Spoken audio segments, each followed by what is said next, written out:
Okay, happy opening day.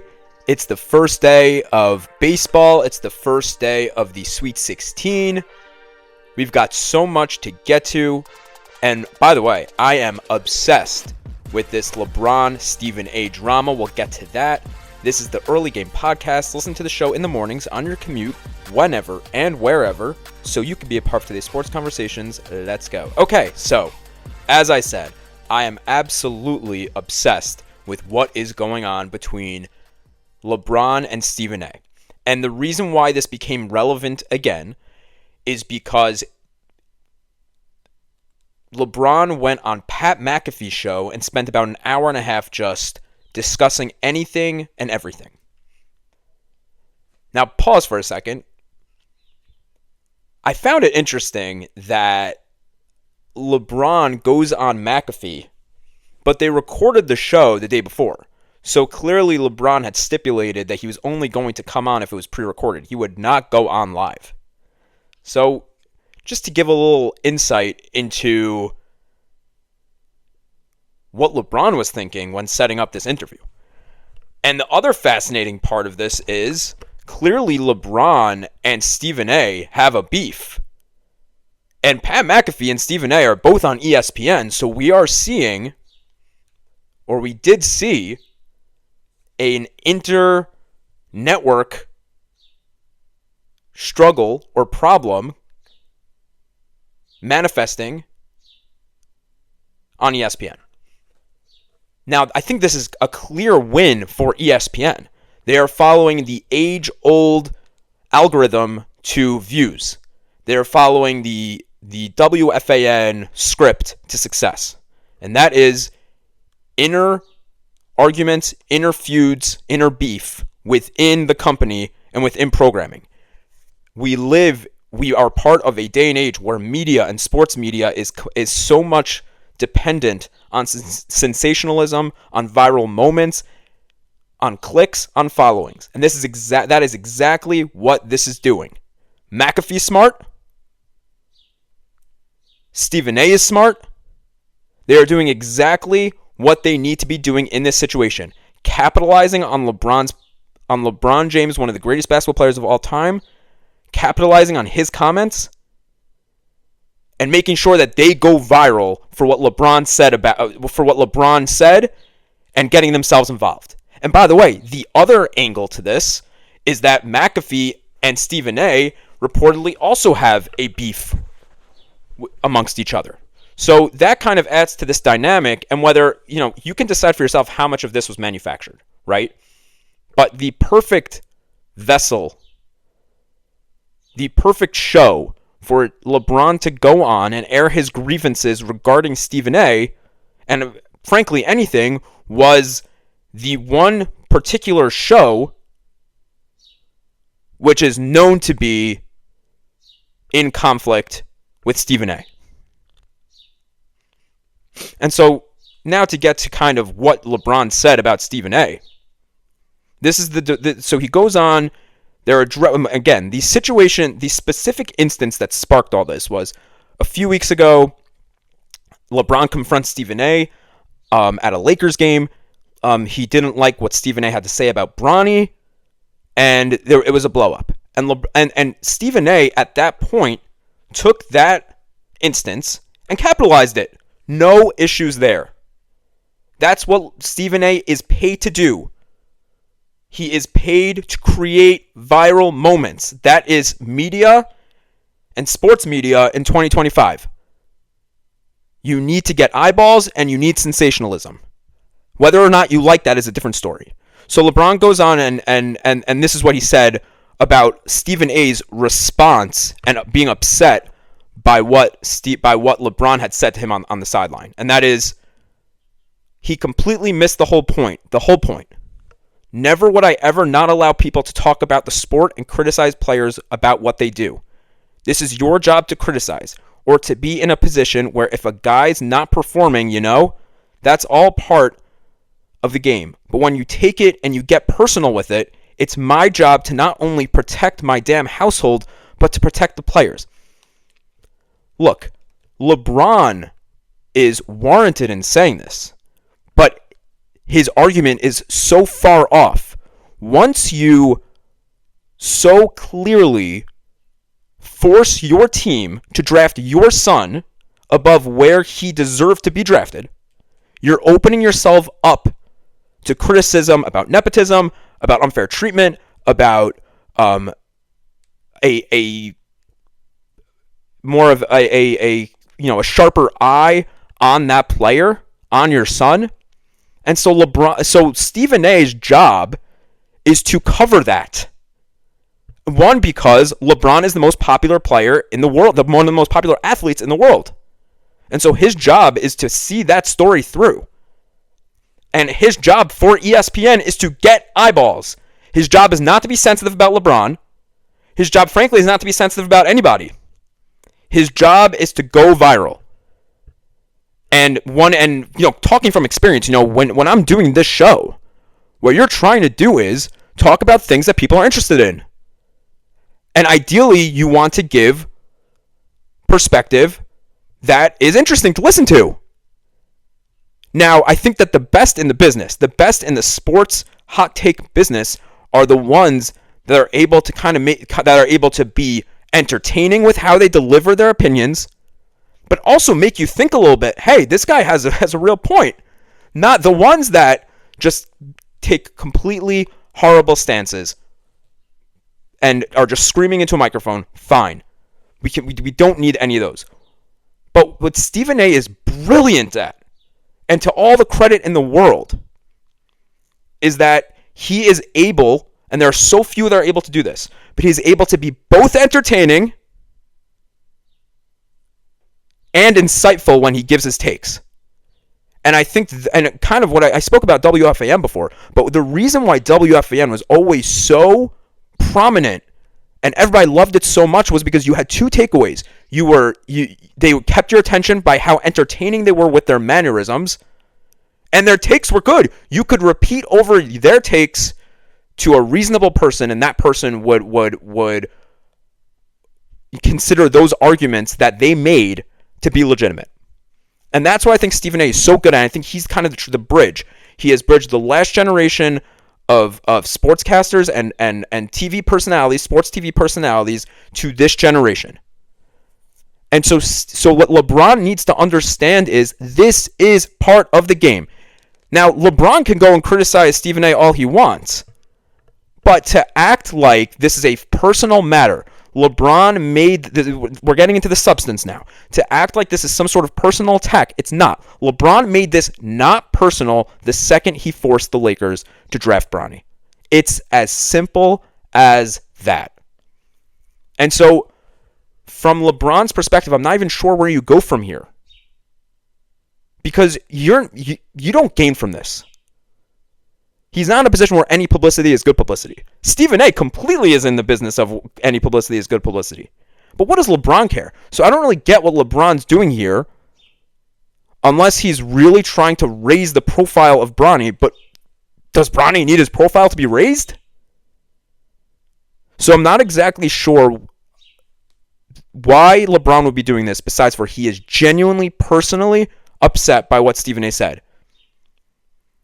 And this, again, as I said, is why, I said this a few weeks ago, it's why LeBron forcing the Lakers to draft Bronny is such a dumb move. It's horrible.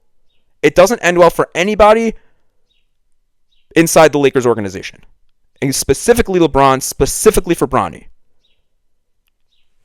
Again, Stephen A, this is, LeBron said, James also noted that he believes that the beef between him and Smith has been very beneficial to Smith. Smith's going to be smiling from ear to ear when he hears me talking about him. Of course he is. Of course, because this is how he makes a living. I love it. I hope it continues. This has been, I love this kind of stuff. Okay, let's move on here. We had some more NBA comments that I wanted to get to. And that was comments made by Doc Rivers a few days ago. So Doc has always gotten criticism for the inability to win 7-game series, to win playoff series. And so when talking to Mark Spears, this is what he said. No one tells a real story. and I'm fine with it. It's unfair in some ways. I don't get enough credit for getting the 3 wins. He's talking about when teams come back from winning 7-game series. I don't get enough credit for getting the 3 wins. I got credit for losing. I always say, what if we had lost to Houston in 6? No one cares. One of the things that I'm proud of is we've never been swept. All the coaches have been swept in the playoffs. My teams achieve, a lot of them overachieve, and I'm very proud of that. Look, Doc, whatever makes you sleep at night, but this to me is a fundamental issue with basketball compared to every other sport. There is some complex to basketball players, basketball coaches, that success over the ultimate goal of winning a championship is not so important, that we need to measure success in so many other ways. If you talk to the best football coaches, if you talk to the best baseball managers, if you talk to the best hockey coaches, they could not care less about how many games they won in a playoff series. They'd actually probably, I think they'd be embarrassed to say something like that. And there's no way they even think that's true. But for some reason, I always feel like basketball players and coaches have this perspective where they do enough, they figure out a way to convince people that what they did was enough, and not winning a championship is fine. And they think that they work harder than other athletes and that they deserve the rest. They deserve credit for not succeeding the ultimate goal. What an embarrassing comment by Doc Rivers. Why would any team want their coach, any owner, let's say, because owners have interest in their teams winning championships. So why would any owner want their team to be coached by a guy who is satisfied winning 3 games in a 7-game series and will boast the fact that they accomplished, that they had 7-game series, multiple 7-game series where they were able to win 3 games? What a horrible, horrible mindset. The mentality in the NBA is so odd to me. Nobody cares about winning. It just seems that way. Nobody seems to care about winning. It is seemingly much more about themselves. You know, as kids, we're taught, worry about the name on the front, not the name on the back. Why does it seem like the NBA is the only league where all they care about is the name on the back? The coaches only care about the name on their back. The players only care about the name on their back.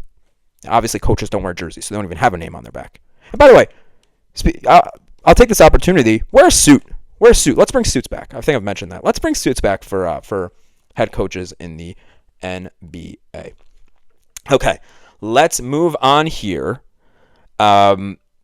This I found, seeing as we talk a lot about St. John's basketball on this, I figured that this would be a fun little topic to bring up. So Xavier, who lost their coach to Texas, they recently hired Richard Pitino to be their head coach in the Big East. That was reported by ESPN on Tuesday night. And what's interesting about this is now you have Rick Pitino and Richard Pitino, both in the Big East. Both will coach against each other.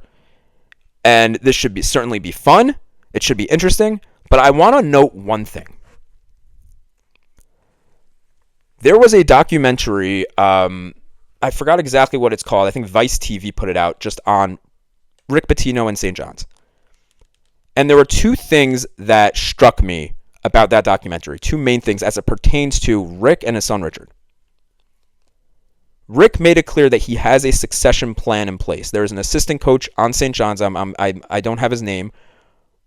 There is an assistant coach on St. John's that he foresees will take over for him once he is ready to hang it up.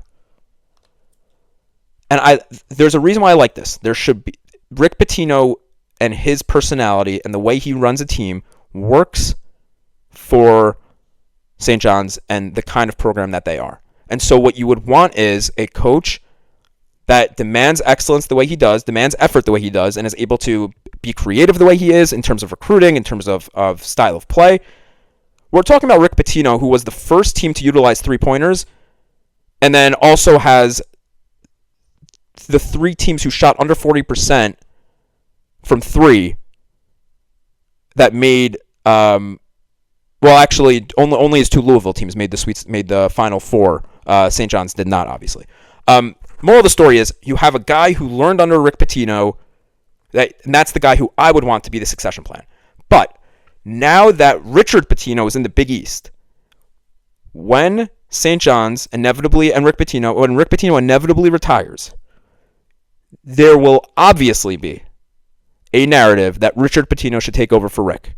And the second thing that I knew about that I took away from that documentary is Richard Pitino prides himself on being a significantly different coach than his dad. He is more laid back.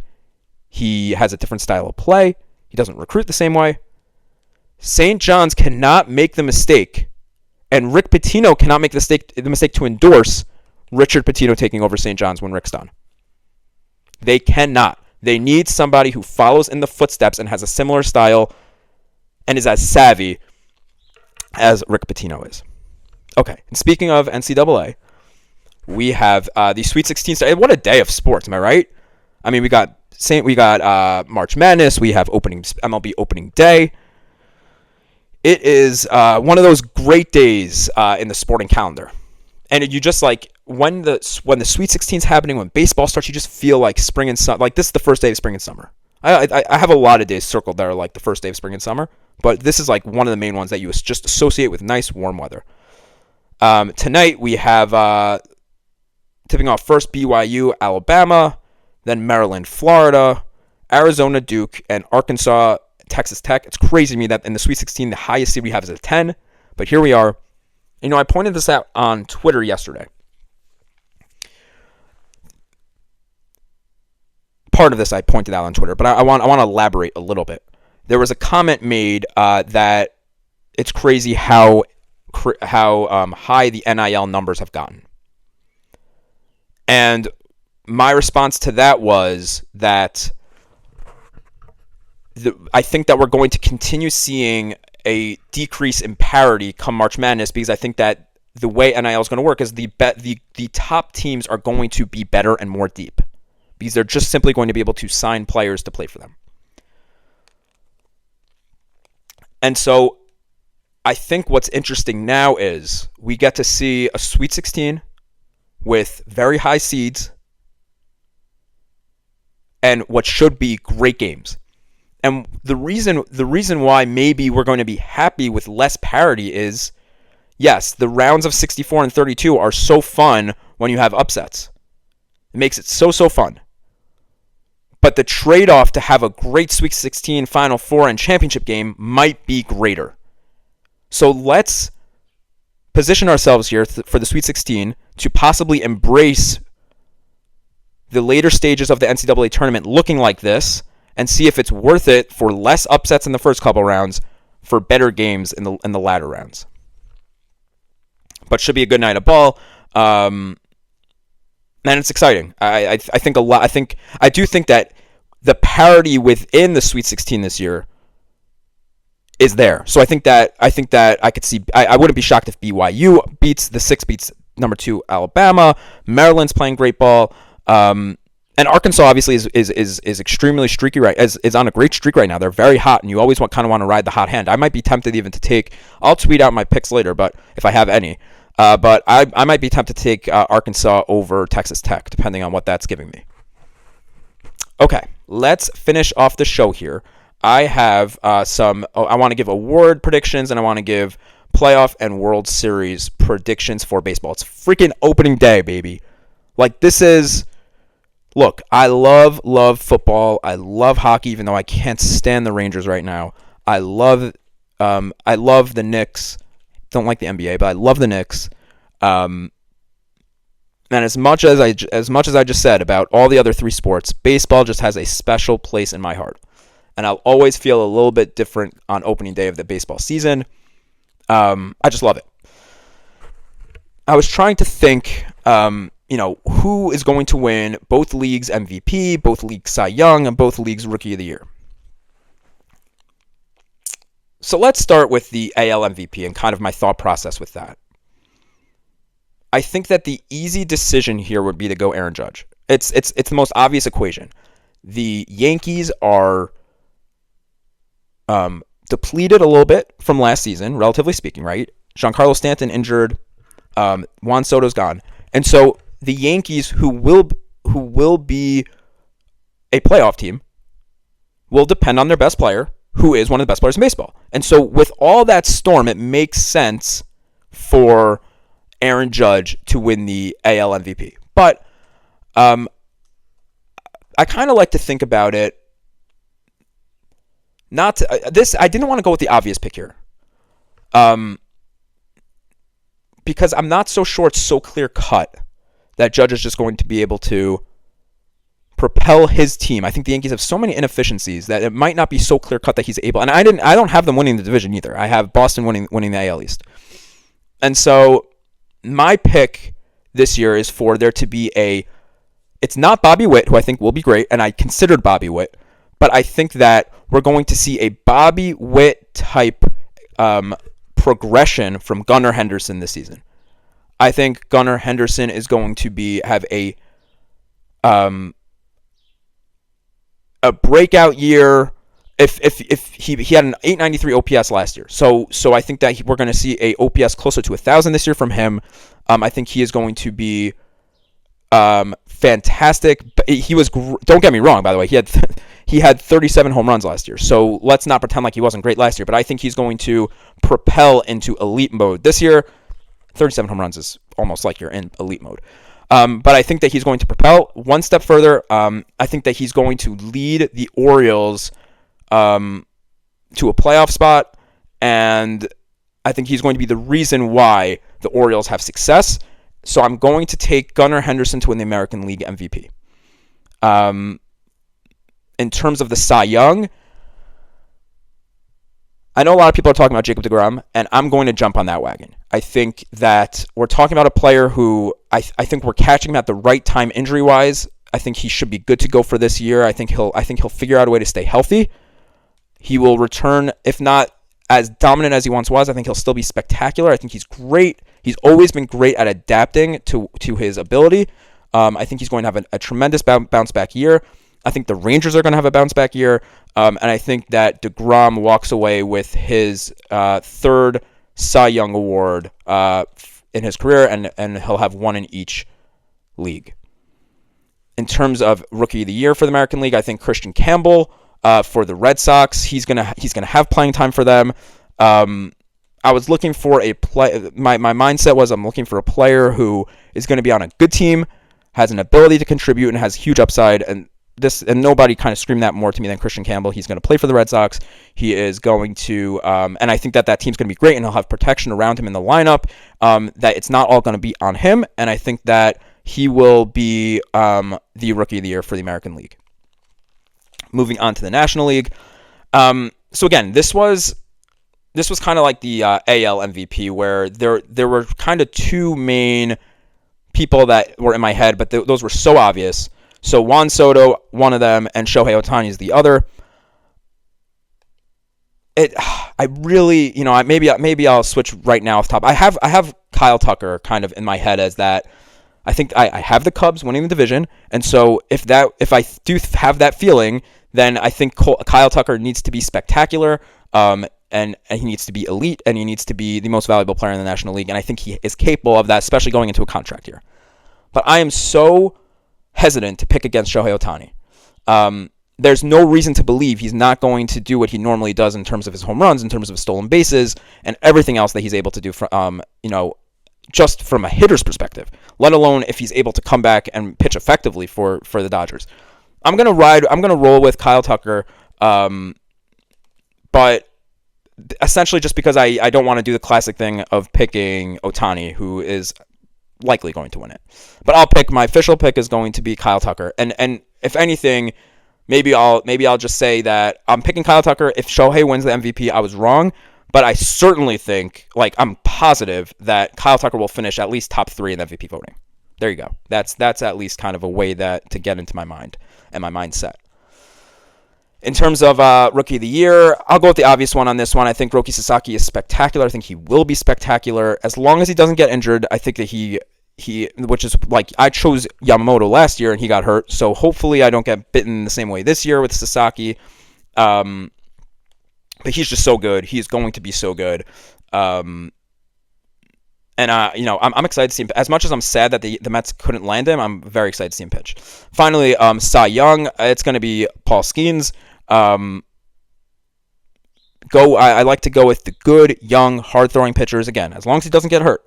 I like to go with the good, young, hard-throwing pitchers. He'll have all the attention. He's going to have so much attention on him. He already does, especially for a lower market team like the Pirates. I think he's going to dominate again this year, and I think that he wins a Cy Young in his second season. In terms of playoff predictions, so here we go. I'm gonna in the ALC. I'm gonna give ALCS, NLCS, and then a World Series prediction, and then we'll end the show and we'll jump right into baseball. So in the American League, I have the Red Sox and the Astros. Those are both division winners that I have. So I have the Boston. I have Boston winning the AL East, and I have Houston winning the AL West. I think that Boston's going to have a great year. I think that they're going to make significant additions at the deadline. They might add to their rotation, more specifically. And I think that Boston wins that series and goes to the World Series for the American League and wins the pennant for the American League. And then in the NLCS, for the National League, I'm going to take the Mets to go. I just think that David Stearns and Carlos Mendoza have such a good pulse of how to navigate the National League that I do think that they're going to be able to figure out a way to get back to the NLCS this year. And so with that, I think that'll be a rematch from last year's NLCS. I think it'll be the Dodgers. And I think that Stearns has a better idea of how to beat the Dodgers in the playoffs. They will figure out the pitching. And I think the Mets figure out a way to beat the Dodgers. And then, I got to be a homer. So let's take the Mets over the Red Sox in the World Series, and I could be happy for once in my fandom. Okay, there we go. That is it. Wow, that was a fun show. Make sure you like, comment, subscribe on YouTube, follow on X, follow on Spotify. This is the Early Game Podcast. You have yourself a wonderful day.